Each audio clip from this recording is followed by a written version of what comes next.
kunnafoni min bɛ di nanzarakan na o bɛna yɛlɛma aw ye todunkan na a bɛna lase aw ma seeru sila maraka faama fɛ sabula kunnafoni sɔrɔbaliya o ye kunnasiri ye. Maraka faama ka journal banbara bɛna lase aw ma ka sababu ɲuman kɛ malizoom.net ye. Maraka faama i bisimila bi kunnafoniw bɛ cogo di. Bi ye araba ye juillet kalo tile 31 san 2019 kunnafoni labɛnna fasiri jɛkulu mɔfɛ a bɛna lase ni Seyidu Sila maraka faama fɛ Morikɛ Tarawele k'ale to suya kɔlɛ la radio bɛnkɛ ale kuma so kɔnɔ 97.1 fiɲɛ suru ka bɔ Sugunikura la kunnafoni bakurubaw filɛ.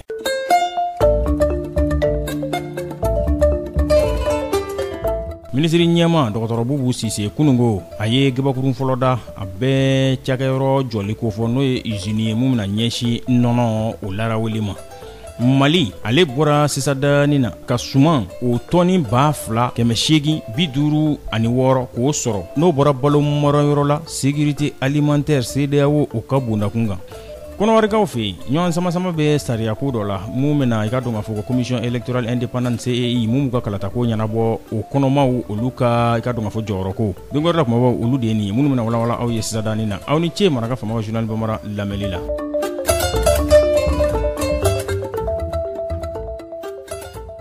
Minisiri ɲɛma dɔgɔtɔrɔ Bubu Sise kunungo a ye gabakurun fɔlɔ da a bɛ usine jɔli ko fɔ mun bɛna ɲɛsin nɔnɔ ko ma Bamakɔ yan a kɛra Jalakɔrɔ Bugu a kɛra gouvernement ma ɲɛlege caman ɲɛna ani APCAM o ɲɛma fo ka taa se faraɲɔgɔnkankulu sɛnɛkɛlaw olu ka bondakun kan ani bagan maralaw ani ka dɔn ka fɔ nagakɔrɔ fanga marabaw mun tugula o tɔgɔ la ni usine min filɛ nin ye a bɛna kɛ sababu ye a bɛ nɔnɔ bayɛlɛmali ko o nɔgɔya Mali ale kɔnɔna na Bamakɔ yan minisiri mun ɲɛsin bɛ bagan mara ani mɔni kibaruyaw ma Dr Kan Worokiya Magiraga a ko nin ye jamana ɲɛma Ibrahim Boubacar Keita ale ka laɲini dɔ de ye a ka baarabolobaw minnu tɛ kɔnɔli kɛ olu waleyali o siratigɛ fɛ u ka fɔ la ni usine ale bɛna kɛ sababu ye ka nɔnɔ k'a bayɛlɛma ka kɛ maamɔgɔɲafɛn caman ye mun bɛ taa i ka dɔn ka fɔ litiri 20,000 na don o don a b'o de larawe wa a bɛna kɛ sababu ye fɛn min i ka dɔn ka fɔ a bɛna baara sira a bɛna o de caman dayɛlɛ a bɛna jɔ kɛnɛfuga sanfɛ mun bɛ taa mɛtiri 2,500 munumunu furancɛ kɔnɔna na a tɔrɔmɔɲɔnko a bɛna taa fɛn min i ka dɔn ka fɔ CFA wari ale $1,661,000 a n'a kunkanfɛn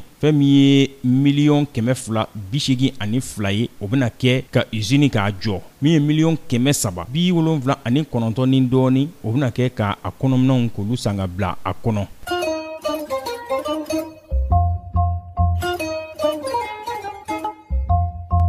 Mali ale bɔra ka balo tɔni 2,856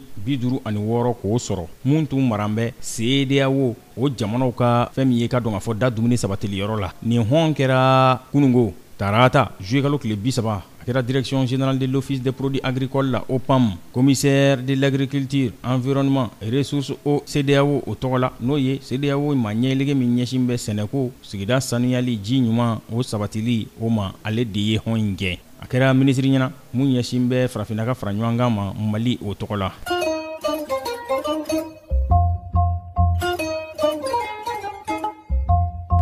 Faraɲɔgɔnkankulu min bɛ n'an ko ma association malienne des droits de l'homme AMDH bakuruba fɔ la a bisimilara kunungo sɔgɔma jamana ɲɛma ka maa ɲɛyɛlɛke sugandilen fɛ n'u ko ma haut représentant du chef de l'État ka ɲɛsin jamana camancɛ bolo lahalayaw ma professeur Jɔnkunda Tarawele u ka ɲɔgɔn ye kɔnɔna na AMDH n'o ye adamadenya tangali jɛkuluba in ye u ye a jira Jɔnkunda la k'a jira k'a fɔ adamadenya hakɛw olu bɛ ka darakili minnu kɛ wulikajɔ minnu kan ka kɛ mɔgɔw ka hakɛw bɛ se ka makaran u ye cogo min na kɛrɛnkɛrɛnnenya la sigikafɔ ni ɲɔgɔn faamu o hukumu kɔnɔna na k'a ka baarabolo ɲɛsin olu ma kosɛbɛ wa i ka dɔn ka fɔ Jɔnkunda Tarawele a ye a jira u la k'a fɔ wulikajɔ a kun y'o yɛrɛ de ye fɛn min i ka dɔn ka fɔ maaw n'u bolofɛnw bɛ lakana cogo min na hakɛw bɛ makaran cogo min na maaw ka to maaya ɲuman sira taamali o hukumu kɔnɔna na.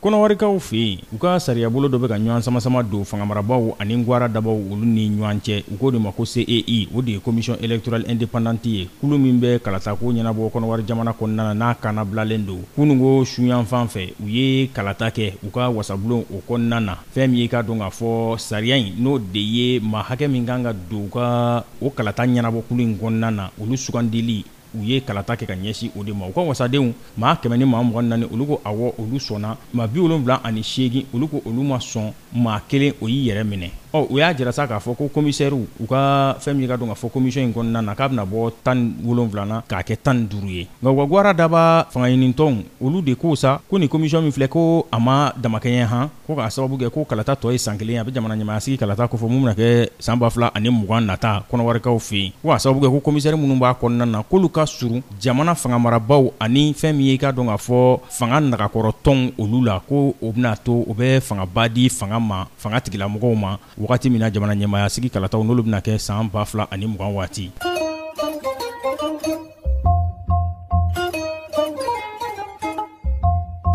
Afghanistan maa 35 musow ani den tanu olu de bɔnɛna u ni na kɛ ka murukurun dɔ senfɛ mun kɛra bi sɔgɔmada in na Afghanistan jamana a woroduguyan fan fɛ wagati min na ni u ka bolimafɛn n'o ye bus ye n'ale yɛlɛna mugupurunta dɔ sanfɛ wa nin ko in a kɛra waati la waati min ni jalakili tigɛ ko ni sin bɛ talibanw de la k'olu de nɔ ye nin ko in ye. Nin bɛ dan sigi bi la sulu la min labɛnna fasiri jɛkulu ma fɛ k'a lase balimakɛ Seyidu Sila Maraka fama fɛ Morikɛ Tarawele k'ale to suya kɔlɛ la ni Ala ma ka jɔnya sini na ɲɔgɔn sɔrɔ kunnafoni kuraw k'olu lase aw ma n'a b'a fɛ ka segin Maraka fama ka journal Bamara la a bɛ taa malizoom.net ale sanfɛ www.malizoom.net Maraka fama ka journal Bamara ka kunnafoni jatara ka laselibaw a n'a bɛɛ lajɛlen ye ne b'a fɔ aw ye ko a k'an bɛn sini ni Ala sɔnna ma kunnafoni kuraw olu kɛnɛ kan. Maraka fama ka bi journal Bamara lasera aw ma k'a sababu ɲuman kɛ malizoom.net ye.